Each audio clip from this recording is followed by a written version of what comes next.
Hey, trenders, welcome back to another episode of Trending Up. We are very excited to be back with you. As you see by the title, it is a interesting topic. I'm sure people are gonna be like, what is this that you guys are talking about?" And so, yeah, excited about it. Edgar, I don't know if you want to just kind of introduce what we're kind of Yeah, the for topic sure. we're going on, why we're trying to talk about. Obviously, we've been talking about relationships, right? But I'll let you just kind of walk us Yeah, through it. yeah. So throughout the last year and a few months, we've been talking about relationships, both romantic and platonic ones. But also, today's subject is going to be primarily for a monogamous marital relationship. Mm. Uh, Before we dive into the details, we wanted to say that because people are going to either think, man, these pastors are crazy. They're talking about sex, but they're not talking about marriage. And Right, that's true. we want to make sure that we all understand we believe in a monogamous marital relationship where sex occurs. And honestly, the church, as pastors, the church does a really poor job. We wrote down a horrible job in sex education. Right. Primarily, we teach that sex is bad, right? Don't you? Mhm. Don't you? What do you think, Sebastian? Yeah. So I guess I mean, yeah, we don't want to put everybody on blast, but it's the truth, right? I mean, if you talk about it, and obviously we're coming from a faith-based Christian perspective, right? And so how church handles sex and sexual education is I would say it's kind of poorly, right? We have some people, I remember, I don't know, I'm trying to think of of moments in time. I had a youth pastor one time just look at us. I think I was in seventh or eighth grade, and he said, "Hey, sex is great, guys, just at the right time," right? And that's kind of like the only premise. Most of the time when you're in church, at least in our context and our experiences, we've seen that usually when you talk about sex, it's always like sex is bad, right? Yeah, Because yeah, it's yeah, like we don't want you to have sex, we want you to stay and just be, I don't know, uh abstinent, right? yeah, And yeah, be a yeah, virgin so that when you get married, that's your first time, right? yeah, But it's always under that premise, under that idea, which we're not saying we're not disagreeing with it, but it's just like the way it's presented, it's just it's going to bring about two, I think, two reactions or outcomes, and you can agree or disagree, Edgar. I think the first one is you'll have people that be like, man, I don't want to, I want to try it out. I mean, if this is like the forbidden fruit, let me try it out. yeah, Like, what are you guys hiding? yeah, yeah, yeah, And yeah, the second thing is that if you believe that sex is bad, and you kind of like indoctrinated your whole growing up, when you get married, right?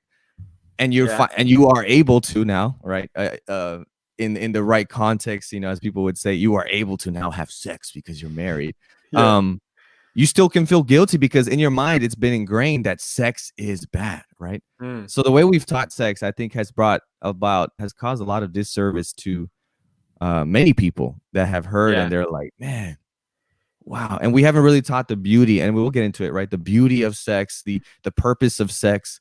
And I think once we see the beauty and the purpose and whatever word you want to tie to sex, you begin to realize, man, this is something special that I do want to and choose to do yeah. X, Y, and Z, right? Whether that be wait till marriage or really value it and see it in a different light. But yeah, I just think, yeah, we do a horrible job at it. So there was a funny story. I've been pastoring for 5 years, and Yeah. I once was able to teach Sabbath school, a Bible study for those who aren't Adventist. And as I was teaching Sabbath school, the topic was sex, and I Mm, remember that one teacher. One of the members gave this lesson to another member because she didn't feel comfortable, I and don't want she's to talk from an about it. older generation. Right. Right. Like she could be my great grandmother, honestly. And she's like, nah, like I'm not gonna do it. So she gave it to Yeah. another Yeah. elder, and that elder's like, all right, I'm gonna tackle it. But then on that same Sabbath, his son, who hardly goes to church, came to church. So then he's like, I don't want to be, and he brought his girlfriend who lives with him, and he's like, oh, now I'm gonna now they're asking me to talk about sex. Um, when this is happening when my son's in the area, because as parents, as a community, we don't talk about sex, but someone will talk to your children about sex. Right. And that's something that we really need to emphasize and Right. have. Uh, we need to have a healthy view of sexuality in Mhm. order to have a healthy experience within and Right. outside of the Yeah. church. So you heard of the old book. It's about 30 years old now, called Kissing Dating Goodbye, 30 years old where, now already? well, I'm pretty sure it's I'll it's check it out. I it's didn't know it it's was up that. there. Yeah, it It's up probably is. there, Yeah, bro. it is. It It's is. up there. Look it up. It's probably I think early 2000s. 1997. Yeah. Oh, that's Yeah, true. you see, It's already 97, 20 bro. years. Oh, 23 Yeah, years. Oh yeah, my God. bro. So that book really made people think that Hmm. if you have relationships outside of wanting to get married to that person, you Right. should feel guilty, because you should kiss dating goodbye. And that Right. same author then recanted everything he did. Now he's not even a Christian. Now he doesn't even Mercy. believe in Mercy. the church and God Mm, and so forth, mm, because one extreme view led to another. mm. So most of the time, people, the church guilts those who don't know how to experience a healthy sexuality, and then those who are curious and experiment with their sexuality are Mhm, ostracized. mm. And it's really interesting, because if you don't teach people about sex, they're going to learn it from someone Right. else, and most Right. likely it's not going to be a good source. Right. Right. No, that's good, bro. That's good. Um, yeah, and it's so much, teaching has gone into to just abstain from it, go away from it. No, no, no, no, no. And if you grow up in your life always hearing no, right? At whatever point you can now, with and how many times it's for college for many people, right? Um, you you begin to be like, no, no, I'm gonna do yes, yes, yes, yes, yes to whatever was no, no, no, no, because I want to be Yeah. able to experience and do that, right? So, Edgar, what do you think we should teach? How should we teach? Obviously, we wouldn't want to just bring out a problem and be like, all right, this is the problem. We kind of want to try. Obviously, we're pastors too and leaders, so we want to. We're trying to model that as well. But how should we teach sex so that it can bring a lasting or at least a good um experience for people, at least, Yeah, yeah. or the So knowledge of it. Yeah. so the first thing that we need to teach is that God created sex.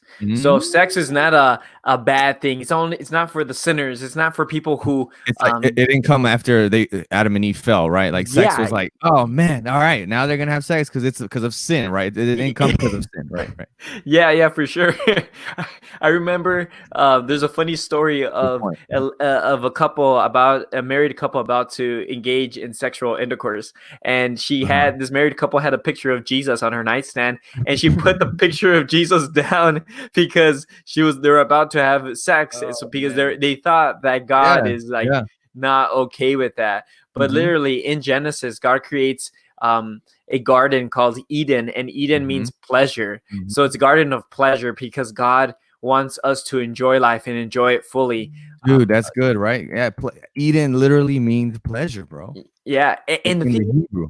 Yeah. most people think that God just wants you to have your hands tied and doesn't want you to experience anything um, good, anything pleasure. Mhm. But it isn't bad. It's just how and when you fulfill it, right? Mhm. Don't Yeah. you Yeah. agree? Yeah, pleasure isn't bad. It's just how and when you fulfill it, right? I think there's that part in like that God gives to Adam and Eve and all to humanity, right? We have these passions, desires, appetites that aren't bad in and of themselves, right? You have an appetite for food, a desire to eat, a desire to be loved. I don't know, a passion for to fulfill yourself sexually. But I think then God gives us these governing powers, right? Reason, logic, thought processes, and then obviously free will to do whatever we want and choose to do.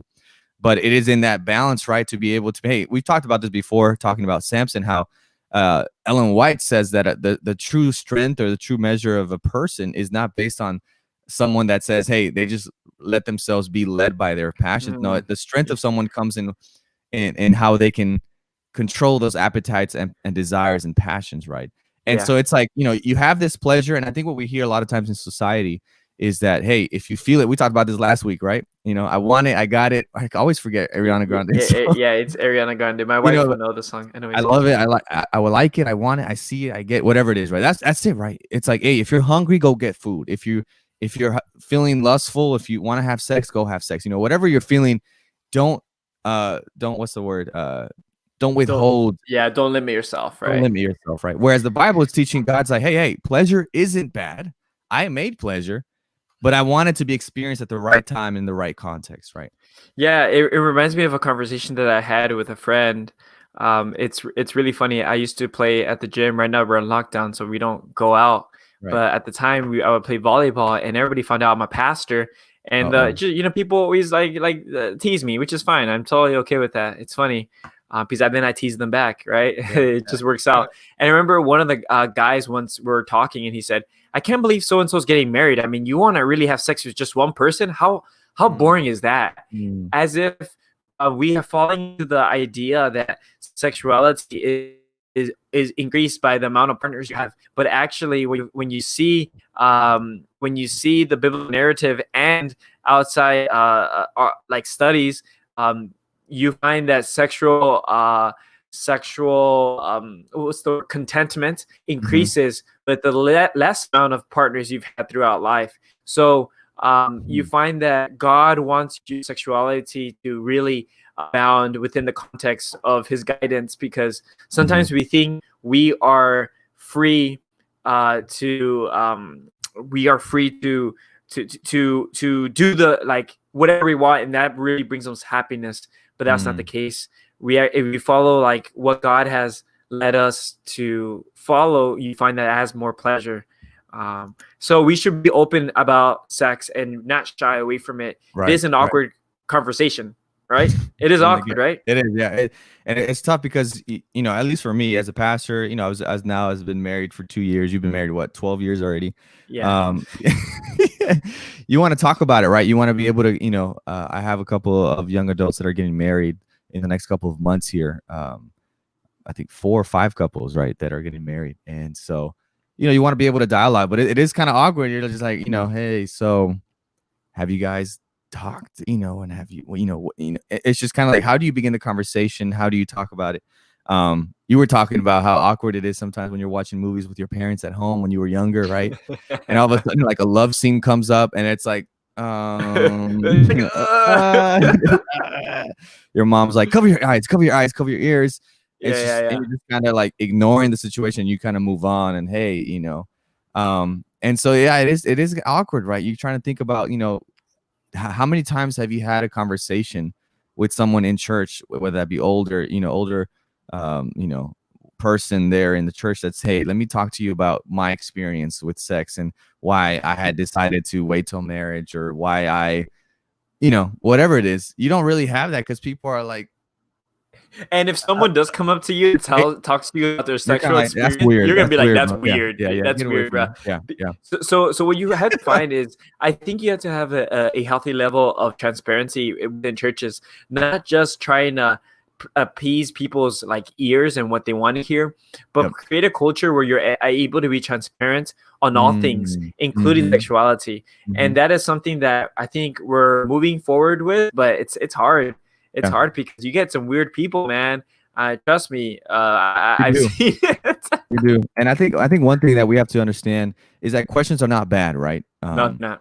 And I think that's something with, like, when we think about sex, and even in religion, right? When anyone brings a question or begins to question, why do we do this or why don't we do this? It's like, whoa. No, you can't be questioning. We just don't do that, right? And I think it's important for us, like you're saying, to be able to create at least in church. The ideal would be to be able to create a safe space where people can be like, hey, I'm having this desire for sex, or I have this question about sex, like, why do we do this, or why don't we do this, or why do we want a monogamous relationship, and why do we want to wait till we get married, X, Y, and Z, right? Questions aren't bad, and you would want to be a part of a community.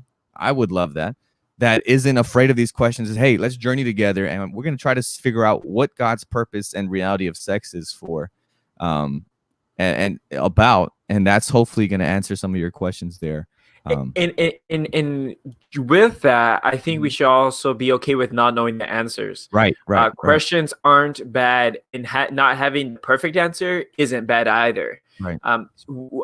We need to have that flexibility, and that is, I think, one of the most difficult things to do in an organization, because it's very easy to get very apologetic and very, this is the answer. This is this is the only way. And what we find today is there's a plethora of information in the world. There's a plethora of information. Now, how do you present it? and how are you able to be convincing? Because you can have facts and not be convincing. And with that being said, we really need to. The church has a long way to grow. The church hasn't made it. The church is still growing and learning. So throughout, with that in mind, throughout history, the church was heavily influenced by the Puritan movement, and Puritans did a lot of good, but they also brought some of their baggage with them. Puritans, for those who are now aware, they're an English movement. They also came to the United States, and they were influenced by. Sometimes we think that Puritans not interested in sex and whatnot. To a certain extent, we understand why people have that belief, but Puritans did believe in sex, and sex. There's people who believe that sex is only in the context of reproducing children. So you don't have sex unless you want to make a child, which creates a really big problem because sometimes people want to have sex and it's not to have babies. But the Puritans actually believed in having sex in a married relationship for children and for bonding experience. But they didn't believe about talking about it openly like how we are. Like you, Sebastian, you're married. Your wife is probably helping someone recover from a traumatic experience. My wife is upstairs. We're talking about this outside of our marriage relationships, but this is something that the Puritans didn't do, because you can, air your dirty laundry, say, with the church. You're not going to talk about sex outside of the marriage context, which we've taken. Don't you agree? Right. And I think that's interesting, right? Because you do want to have a level of, I guess, obviously with sex, and we can talk about that, the intimacy that comes from that when you experience sex, and we share that with someone. And at least for me, the beauty that you experience with the same person and how you grow from that experience, right? And it's just always like evolving and growing. You're getting to know each other more and whatnot. It's just a beautiful thing, and just sharing in that vulnerability and that intimacy, and being able to be and show all of yourself to this person, right? The inner depths of you, not just physically, but you even like in that just that connection with someone. I lost my and so there is that level of like intimacy where you're like, okay, I want to keep that in my bedroom, and just that's it. You're gonna know about it. But I think it is important to be able to. I mean, obviously, you got to have a boundary, right? Okay, we're not going to go into this talk. There's a boundaries of what we're going to talk about and what I'm going to share from my sexual life. But I think it's important to still be real and raw about it, and be like, hey, like you're saying, we don't have all the answers. The Bible isn't 100% clear on like. Even think when you're getting married, right? Okay, and this might be a little more rated R for people that are married or or older, but even just of what is appropriate in sex, right? And in terms of what do you want to call it, positions or activities, whatever. The Bible doesn't have a book where it's like, hey, this is okay, right? And so be able to go for it. I was just gonna say, but yet churches. I know I was watching a Netflix show called Orthodox, right? I think was it called Orthodox? I think you saw it too with your wife, and it was talking about how this specific religion, the denomination, sect, whatever. They believe that certain position was the only appropriate for sex, and so you find either churches talking about it in that response, in that context of giving a specific thing, or people not talking about it at all. Right. So it's, I mean, and obviously this is the best way to have this is not like big. Obviously it's 1-to-1 and just talking. Hey, you got to talk with your spouse, your partner, and be like, hey, what do we know? Obviously that's where communication comes into play. Very important, communicating. But you were saying, right, throughout history, church has just, and we've seen even from our own experience, the church hasn't always done the same thing. Also, we've seen the idea of guilt, right, and talking about of sex, and how as a church we've tend to guilt women more than we do men for these activities, right? There was a recent video that's been not circulating, but just in my circle of people I follow on Twitter, and a pastor that spoke about kind of the idea that when you have sex before marriage, right? He's doing a series on relationships. He says that you kind of give yourself a part of yourself to that person, right? And I think we can agree to Yeah. disagree in that aspect. You are whatever that is. I don't think some people are saying it's like you're giving part of your soul. It's not part of your soul. I think you're just giving. It's more of an experience, right? It's memories. It's gonna be things that you're gonna be thinking about, and are gonna be brought up to your memory maybe later on. So you are giving a part of that, right? Time, energy, memories, experience to that individual. But then he says, if you don't, it kind of along the lines, if you don't wait, you're kind of losing out on what the purpose of God is for you. And if you fail and do that, then God's purpose is kind of out. And so there's this idea, and I know I've at times maybe communicated in that way where it's like, hey, if you're not a virgin, if you don't stay abstinent, if you don't save yourself, right? Even the idea of save yourself from sex until you get married. There's this idea of this guilt that and the reality that, hey, if you get to your marriage and if you get to this final relationship point and you have had sex before, then you're damaged goods, right? And the reality is, as the gospel presents, the reality of as a humanity, of fallen humanity, we're all damaged goods, right? It doesn't matter if you're a virgin or not when you get to your marriage. But we have shamed people that have done, even though I was about to say right now, that have committed the sin, that have had sex before and are outside of marriage. We have labeled them as worse damaged good than we are, right? But the reality is that we all failed. And so, I think the way we've guilted people, and we've done that in faith and religion and church, and put different hierarchies of like, okay, we're not as bad, right? Where God's like, no, y'all are all bad. Y'all all need grace. You all need me. Like there is no one that is higher or above. Or there's, Paul in Romans, we've been reading that with some friends, channeling Psalms and what Isaiah is talking about. He said, hey, there's literally no one on earth that out of their own will seeks after God. And you're like, what? And he's talking to religious people. And so we guilt people that have had sex before marriage. And then we tell them, hey, you're damaged good. I don't know if God can restore you. The reality is God restores, right? And that's what's beautiful about this God. That no matter how far you've fallen, no matter how far you've gone, no matter what you're doing at this moment, God can restore and bring you to perfection, to where he wants you to come.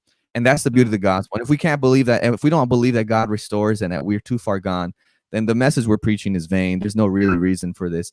But because God is creator, he can recreate in us that perfect beauty of sex, right? And so we do this in the society as a whole. So church is influenced by society and vice versa.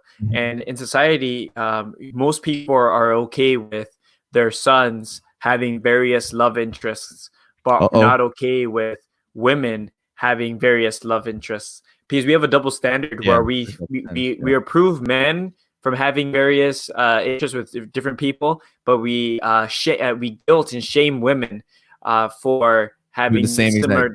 Right. So what we want to have, what we want to communicate is that men and women should realize the beauty and the lifelong experience of committing yourself to one, and it's not because we are trying to shame people, but because we honestly believe that God wants the best for you. John 10:10, right?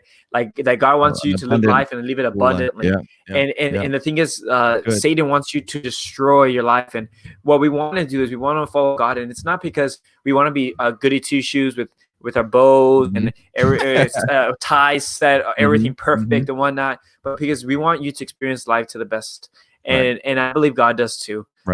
What you find is that there can be some selfish components to sexual experience, where you want to take something from someone, you want to get an experience from that person, which you also find also in like masturbation and the pornography industry, where you find that people are trying to fill themselves with this content that they are literally foreign to, but they are wanting to take part of it, and it's a selfish drive, right? It's not a selfless drive. What do you think, dude? Yeah, man, I think that's it, man. And I know after this we'll kind of come back and kind of recap what we've been talking about. But yeah, moving into that, what you're saying, porn and masturbation, of just like this industry, and based on, I would just say the foundation is just selfishness, that you were saying, right? It's selfless, selfishness, not founded on what God is wanting from us, right? But some statistics I just thought that were very interesting, right? All around 12% of all web pages are pornographic. 35% of downloads from the internet are pornographic. 40 million Americans say they regularly visit porn sites. How many Americans do we have in the United States? You know, I don't know. I can probably Google it, Yeah, but continue. you look it up. That's 40 million Americans. 70% of men aged 18 to 24 visit a porn site at least once per month. This is interesting. The largest consumer group of online porn is men between the ages of 35 and 49. So you would say in our American dream, right, that most of these people might be married. 35 to 49, that's a timetable where people are already married in their established homes and careers, maybe. Sunday is the most popular day of the week for viewing porn. Which speaks, I think, speaks against to not against speaks against to the importance of remaining busy, right? What happens when you're just idle and not doing things, you know? And it's the perfect time for the devil to come in and say, hey, let's try this thing right here. Thanksgiving is the most popular day of the year for viewing porn. What that's interesting. Yeah, that's crazy. But every second, there's 28,000 users are watching pornography on the internet. Every second.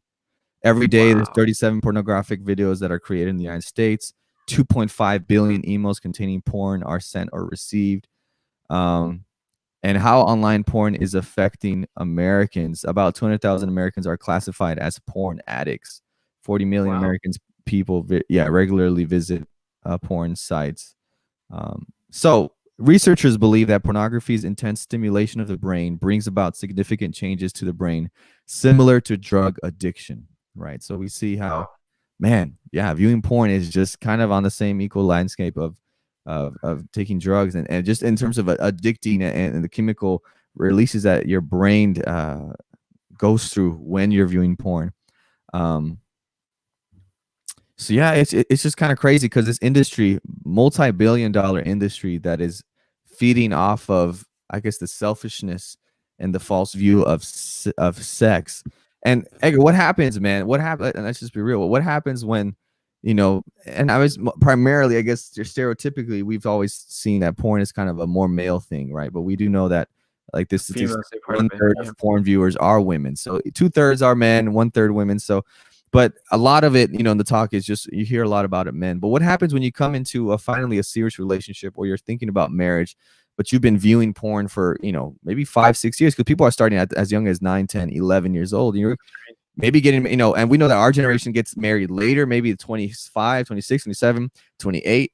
That's almost 20 years. I don't know what, 10 to 18, almost 20 years of porn. And I think sometimes we've I don't think we've taught that, but in our teachings, it's kind of lent to the idea that, hey, okay, since I can't have sex, I'm going to satisfy this by watching porn. But what we're not realizing is that pornography and masturbation is creating I would say, a monster in you that if not checked, that if not watched over, that if not submitted to God, and if not surrounded by community that's going to keep you accountable, it's going to create a lot more causes of pain and frustration in your marriage. Because what happens, you get into your marriage, and we've talked about it before, your wife or your husband is not doing that which you saw in sex. You know, because a lot of the industry is based on this male dominant, you know, even bringing about pain to, you know, it's just about myself. Whatever is going to bring me pain, the girl's going to go out of her way to please this guy in this video. Why is my wife not doing this? And it's because that's not the purpose of sex, right? You know, it makes me think of you mentioned that effects of like pornography and like the masturbation like aspect of it. What you find is that it creates a vacuum of selfish needs and demands. So it's not we need sex isn't bad in it of itself, isn't bad. Yeah. What context it is creates something bad. And what we encounter with the pornography and masturbation, it's very selfish based. So even in marriage, this is something that like we need to tell young couples. Even in marriage, you must not look at sex as my wife is going to fulfill me or vice versa. Right. You must look at it as I'm wanting to please my wife or my husband. That's countercultural, bro. Yeah, that's in the context of love rather than in the context of have this desire as if we are we have a system that requires like maintenance, like changing oil, like Right, as if right, we're like that. But that's not the case. right, right. Dude, that's good, man. Yeah, I mean, it's just that reality, right? And I think that when you come face to face with Jesus, you understand the gospel message. It begins to change your mindset, right? And so when I look at sex and I look at Chantal, it's not like, oh, how can Chantal please me? And it's more of like, I want to come into to whatever we're doing outside of sex, just in life, and serving her in household chores and keeping the house Yeah. clean and in working. How can I best serve Chantal? How can I love her? Rather than, I don't wake up, and it's sometimes something I tell people that I help in counseling, marriage counseling, or in weddings. Like, don't wake up every day thinking, okay, what can Chantal do for me today, or how can she please me? How can she, no, wake up every day and say, how can I please Chantal? How can I serve her, right? How can I, like you, right? How can I take care of Michelle today? How can I help her have a better day today? Does that mean I have to wake up a little earlier to take care of Sebas because she's pregnant and she's what? So I think that, and that's countercultural, because in our culture, it's like, hey, if you're not bringing me satisfaction, right? It's kind of like the Mary Kondo, right? If it's not bringing you joy, if it's, cut it out, which is obviously a different context. That's more about, I think that's still good, more for clothes or things that you have, right? Material stuff. But how many times we've done a relationship, right? If you're not bringing me joy, if you're not doing what I want, you're not bringing me pleasing, you're not pleasing me, you're not agreeing with my thoughts, it's about me. Okay, I'm going to cut you off, and then I'm going to surround myself with people that think like me and that are going to approve of everything that I'm doing. Whereas the Bible and Jesus is calling us deeper to a point of selfless love, where it's to the point where I remember one of the key things, and this, I'm very thankful for my brother, who before I got married was able to share some great advice on sex. And he was just saying, I want to please my wife 100% of the time. I may not feel it sometimes, but in my mind, I choose to, right? We talked about relationships being a choice. I choose to serve my wife. So when I go into this sexual moment, into this activity, my mindset is like, okay, no, it's not, okay, how can I get off? How can I reach my, it's, I want to serve, and I want to love, and I want to give to her so that she can be fulfilled and satisfied. And I think that's what God is calling us, not just in marriage, not just in sex, but in just life. How can we serve and love others more than trying to figure out, about myself and about me? Absolutely. And this is something that we really have to grasp as we move forward in our society, because our society really is based off on how to make the most amount of money, and sex sells. That's what you find on Super Bowl ads really dive into. Their most expensive Super Bowl ads really target a sexual like tone, because that sells. Like cars, I remember one year seeing a commercial for a car, and it had this like beautiful woman coming out of the car as she got to her place, and it's kind of like, what does the woman's legs have to do with the car? How much, you get what I'm saying? So what you find is that our culture is super hyper intoxicated with addicted. So how should the church address this? And the church should address this by giving us a healthy view on sex that isn't just like not boring, but not transparent at the same time. It's not healthy. Like I said, if you don't talk to your children as a parent, and as a person, as a pastor, realize that the birds and bees. Well, that idea of like sex is going to eventually come up. If you don't talk to your children about sex, someone will. And you don't want the music industry or the movie industry to define sex. You want people to understand what God meant for us in sex. So you find Song of Solomon is one of the most poetic parts of the scriptures, and it's talking about a sexual attraction that Solomon had for this woman. And I remember that once our church, the Seventh-day Adventist Church, had a Sabbath school lesson on Song of Solomon, and some cultures that are less are more conservative on sex Mhm. got annoyed at the church because you don't talk about sex. You should Right. pick out Song of Solomon. That's I mean, there's this verse, Song of Solomon 7 verse 3.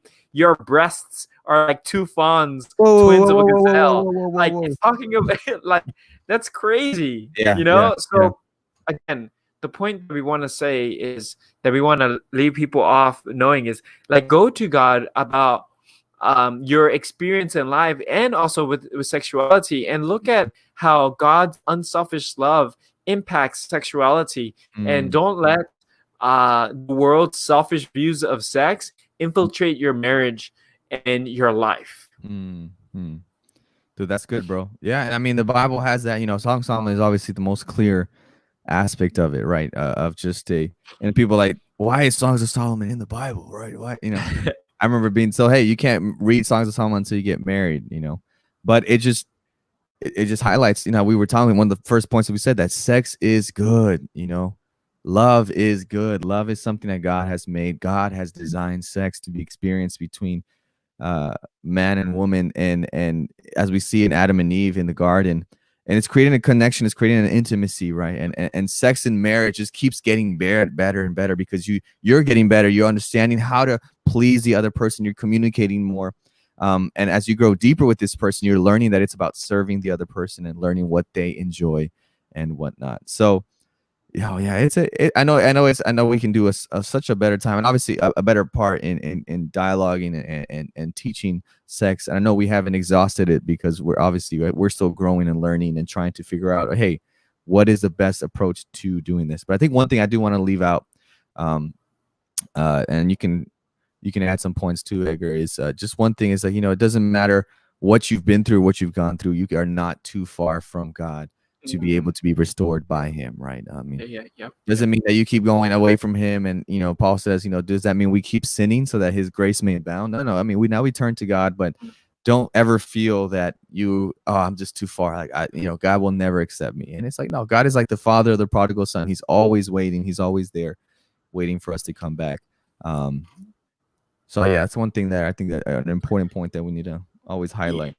And last point that I'll leave, as Mhm. we've been discussing this for 37 minutes, is remember that that your most your plan A in your sexual experience most likely will be with selfish motives behind. Mm, Something that you should work on is understanding that sex in its proper context, it's about loving someone else. And when that is accomplished, you really start to grasp the idea of what it means to love someone, even in the most vulnerable spot. And and remember to love your partner, your husband, and your wife, yeah, yeah. with a selfish view, not with a selfish one. And I'm gonna, when we're talking about sex, the last thing is our in churches, specifically in churches, you find, Mhm. and I'm talking about like Adventist churches, Baptist churches, Catholic churches, like any type of mainstream Christian denomination. Yeah. We have, as a universal church, we have had failures in Mm, sexual misconduct, mm. where teachers have abused boys and girls, and you find this even Yeah, in yeah. secular society. The Olympics, with one doctor, like Uh-huh. he sexually assaulted hundreds of girls over the years. But the Mhm. point that I'm saying is, we need to make sure that we establish healthy parameters around sex and be able to speak on it, not on a creepy level, but on a Mm. transparent level that leads people to remember to think, oh, um, if you don't talk about it, what's it? What's the term? Don't say it, don't tell. If Anyways, you the point, if you don't see it, it's not there, something like that. I don't know. yeah, something like that. But the Yeah, point don't is, talk about it, yeah. remember to think about sexual experience, not with with selfish motives, but Mhm. with unselfish ones, and that comes with walking with Jesus, Yeah, being with Him, yeah, and going that route. yeah, yeah. No, that's very important. Yeah, so I know we haven't exhausted all the topic on sex, but I hope this has kinda begun to kind of establish a foundation, Yeah. about sex. Sex is not bad. But there is a bad time and a bad way to fulfill it and go about it. But ultimately, God created sex for us, right? Mm, For yeah. us to enjoy it. And so, what better way, you're Paul now, as Edgar said, um, to be able to follow the way that God has designed. I mean, if God designed it, kind of like, you're kind of the manual for anything that you have, right? The way that this instrument or material or device can best work is by following the manual um, that it has for it to run to its best potential. And Jesus has given us a manual like that, and he has established that, and he's going to walk us through to help us, reach that. So, hey, I just encourage you to go to run to Christ, run to Jesus, and he will help us to really realize and figure out how the beautiful thing about sex and how beautiful sex is and how it is good and how he created it for us. And he's going to walk us through that to be able to do that. And so hopefully we can, as our church moves on, we can be more open in our church to be able to dialogue about it, not to run away from it and throw it in a chest and say, hey, when you're Mhm. when you're after you're married, we'll talk about sex. It's like that's too late, man. We need to talk about it, Yeah. soon. So hopefully it's been a good foundation for you guys.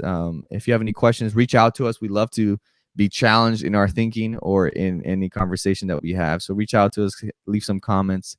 You can follow us on our Facebook page at Trending Up or on Instagram as well. And yeah, reach out to us. We'd love to hear from you and hear your thoughts as we'll continue our conversation on relationships. We hope it's been a blessing. And we hope that you continue to draw closer to God. And as you do that, you will keep trending up, trending to become the full you that God has called you to be. Regardless of the times that we fall, God is able to restore us. So keep living in that truth. And we love you all. We'll see you guys later. Bye. Peace.